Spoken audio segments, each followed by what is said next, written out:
Hello students, in today's lecture we discuss about some general theorems about finitely generated vector spaces. Okay, so first lemma, if a1 a2 am, this is an set a1 a2 am is linearly dependent, and if the set a1 a2 up to am minus 1 is linearly independent, then am is a linear combination of a1 a2 up to am minus 1. Okay, so this is a very important lemma whose statement we have required in the for proving the another theorems. Okay, so the statement is, if we have a set of vectors a1 a2 am which are linearly dependent, okay, and if we consider the subset of that set which consisting of m minus 1 element, this set is consisting of m elements, then neglect this am from that set and consider the another set which is consisting of the m minus 1 elements a1 a2 am minus 1. This set is linearly independent set, then am is a linear combination of a1 a2 am minus 1. Then we have to show that this am, which element am we have removed from this set, this is nothing but the linear combination of these vectors a1 a2 am minus 1. Okay, now the proof is, we have given the set a1 a2 am is linearly dependent set. This is already given in the statement. The set a1 a2 am is linearly dependent set. Okay, so by using the concept of linear dependence, we can be considered as a linear combination of this vector and put it is equal to 0. So lambda 1 a1 plus lambda 2 a2 plus up to so on lambda m am is equal to 0, where some lambda i's are non-zero. Okay, as this set is linearly dependent set, if we consider the linear combination of these vectors, then the scalars multiplied to that vectors must be any vector, or the any number of vector or all vectors must be non-zero vector. Okay, where some lambda i's should be non-zero. Now consider if lambda m is equal to 0. If we consider the mth vector is equal to 0. Now if lambda m is equal to 0, then some lambda I must be non-zero. Why this happens? If lambda, if we consider the lambda m is equal to 0.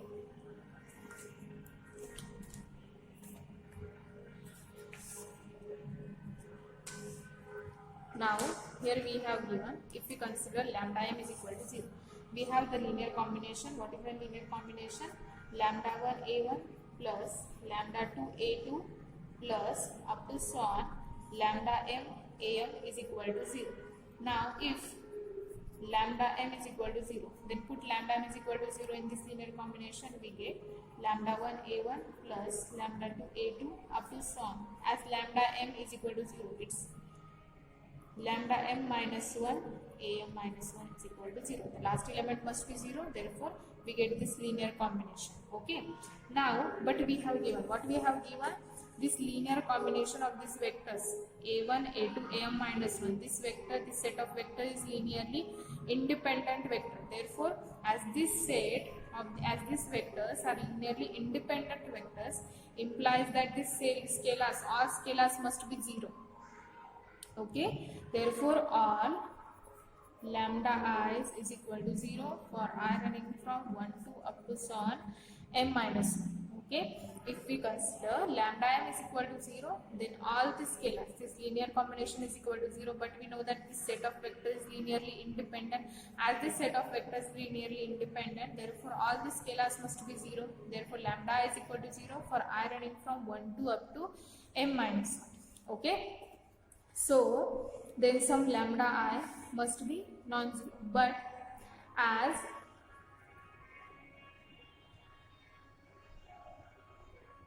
okay, now if lambda m is equal to 0, then some lambda I must be non-zero. Why this happens? Because this set a1 a2 am is linearly dependent set. Okay, and if lambda m is equal to 0, then we have given vectors lambda 1, we have in this linear combination, we have this linear combination lambda 1 a1 plus lambda 2 a2 up to lambda m minus 1 am minus 1 is equal to 0, and among these, as this set is linearly this set is linearly independent set, therefore at least one of the lambda I among this set should be non-zero, as this set is linearly independent set for 1 less equal I less equal m minus 1. Therefore, and the equation of linear dependence become, as we put lambda m is equal to 0, we have lambda 1 a1 plus lambda 2 a2 up to lambda m minus 1 am minus 1 is equal to 0. Therefore, which contradicts to the assumption that a1, a2, am minus 1 is linearly independent, as this set of vectors a1 to am minus 1 are linearly independent. But by using this fact, in this linear combination some lambda I must be non-zero, which is not possible since this set is linearly independent set. Therefore, here we get a contradiction to the assumption that this set a1, a2, am minus 1 is linearly independent. Therefore, we consider lambda I as a non-zero. If we consider lambda m is equal to 0, we get a contradiction. Therefore, we consider lambda m as a non-zero vector. Okay. Therefore, by using the equation first, we get lambda m am is equal to, by using that equation, we get lambda m am is equal to minus lambda 1 a1 minus lambda 2 a2 up to so on minus lambda m minus 1 am minus 1 from the equation first. This is the equation first. By using this, we get a value of a lambda m am. Now, multiplying both sides, as lambda m is non-zero, multiplying both sides by lambda m inverse. Multiplying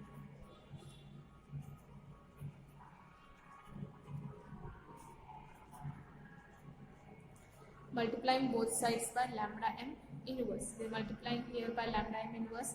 Lambda m inverse into lambda m, it becomes 1 into am as it is, which is equal to lambda m inverse in bracket minus lambda 1 a1 plus second minus lambda 2 a2 plus up to so on. This is minus lambda m minus 1 am minus 1. Okay, this is inside the bracket.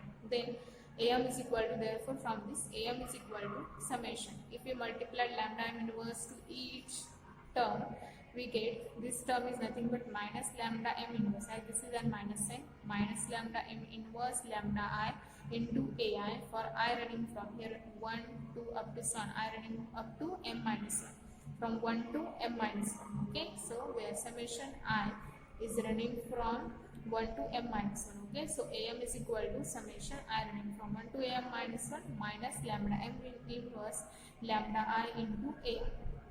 Okay, thus am is a linear combination of an a1, a2 up to am minus 1. Therefore, look at here, am is a linear combination of an these vectors ai, where I running from 1 to am minus 1. That's we have to show.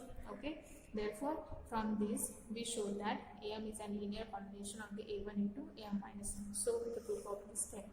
Okay, so what we have to show in that theorem, if we have given the any set of vectors am vectors which are linearly dependent, and we consider the any subset of this set which consisting of an m minus 1 vector and which is linearly independent, then this last vector must be a linear combination of this remaining vector.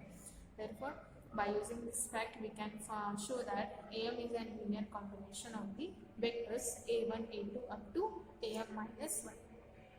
Okay, now the next theorem is, every finitely generated vector space V has a basis. The statement is every finitely, if we have given a vector space V and which is finitely generated. What is meant by finitely generated? Finitely generated means it has a finite set which generates the elements of the vector space V. Okay, so we have to show that this every finitely generated vector space V has a basis. So the proof. Case first, suppose V consisting of a zero vector alone.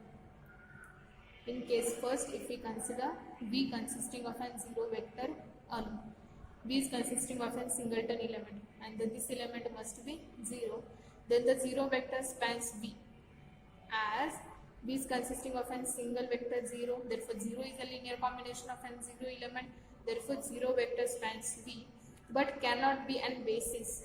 But this zero vector cannot be an basis. Why this is cannot be an basis? Because for being an basis, the set should be a linearly independent set. But the zero vector cannot be a linearly independent set. It is a linearly dependent set. Okay. So, since the set containing zero vector is linearly dependent. This is always condition. The set which consists of an zero vector is always linearly dependent. Therefore, the set consisting of an zero vector cannot form an basis. So, for the if any set consisting of the single vector 0, the basis should be an empty set in that case. Okay. So, in this case, the empty set is an basis of V. So, the dimension of an V must be 0. So, if we have a vector space V which consisting of an 0, single element as an 0, the basis in that case should be an empty set. And we know that the dimension of the empty set must be 0. Okay, in the first case, as V is an finitely generated vector space by the 0. In that case, the basis should be empty set and its dimension is 0. Therefore, in that case, we have a basis as an empty set and we are true. Now, the second case is if V is not equal to 0. If V is not equal to 0, we have vector space with n generators. If we have consider V as a non-zero vector space which with the n generators, then by the theorem, which theorem? Let S be a subspace of V in n generators A1, A2, An, then any set of vectors B1, B2, Bm in S with m greater than n is linearly dependent. This theorem is already proved as. Okay. So what is the statement of that theorem? If we have given any subspace V, a subspace S of vector space V with n generators A1, A2, An, this is a set of generators, then any set of vectors B1, B2, Bm in S with m greater than n is linearly dependent set. Then we have to show that for any set of vectors, another set of vectors B1, B2, Bm in S with the condition that if this m is greater than n, this set must be a linearly dependent set. Okay. Now, by using this theorem, as V is the non-zero set of vectors with n generators, then any, and we know that the generator set is a linearly dependent set. Okay. So, by using this fact, the any set of n plus 1 vectors in V is linearly dependent by using this theorem. Here the value of an m is greater than n. Okay. So, here V is an set with the n generators, therefore the any set of n plus 1 vectors in V must be a linearly dependent set. And since a set consisting of a single non-zero vector in V is linearly independent, this is already shown by us. Okay. If we have a set which consisting of the single non-zero vector, it's always linearly independent set. It follows that for some integer m greater or equal 1, V contains linearly independent vectors B1, B2, Bn such that any set of m plus 1 vectors in V is linearly dependent set.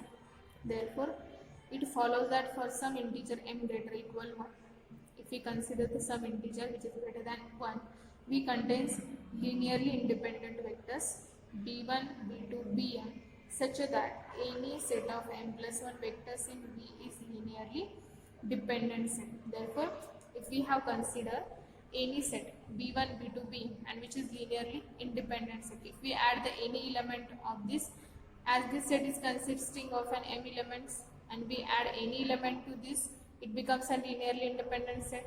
This set is consisting of m elements and for any set, if we add the any element to that set which consisting of an m plus 1 element, this set must be a linearly dependent set.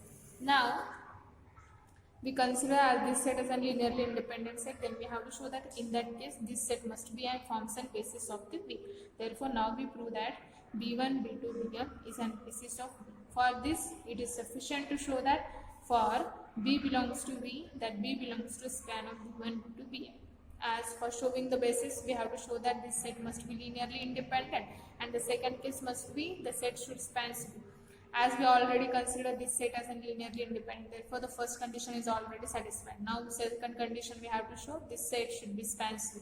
For the spanning set, we have to show that consider any vector belongs to vector space V, and that vector we have to show that in the span of the given vector B1, B2 up to Bn. Okay, B1, B2, Bn. Then consider the vector B belongs to V. We have to show that B belongs to span of B1, B2, Bm. Because of these properties of the set B1, B2, Bm, as we know that B1, B2, Bm is linearly what? This is an linearly independent set. Okay. Then for the any vector B of the vector space V, if we add this vector to the linearly independent set, the whole set must be an linearly dependent set. Okay. So as this set is linearly independent, if we add the any vector to this set, therefore the set should be linearly independent sets. Okay. So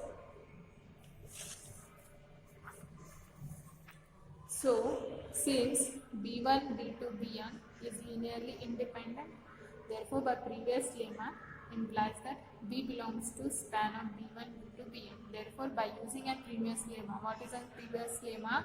If we have the given set of vectors, by using the previous lemma, what is a previous lemma? If we have the given set of vectors a1, a2, am, which is a linearly dependent set, and a1, a2, am minus 1 is linearly independent set, then am is a linear combination of a1, a2, am minus 1. If we have a given set of vectors a1, a2, am, this is a linearly dependent set, and a1, a2, am minus 1, this is a linearly independent set, then am, this last vector must be linear combination of these vectors. Okay. Therefore, and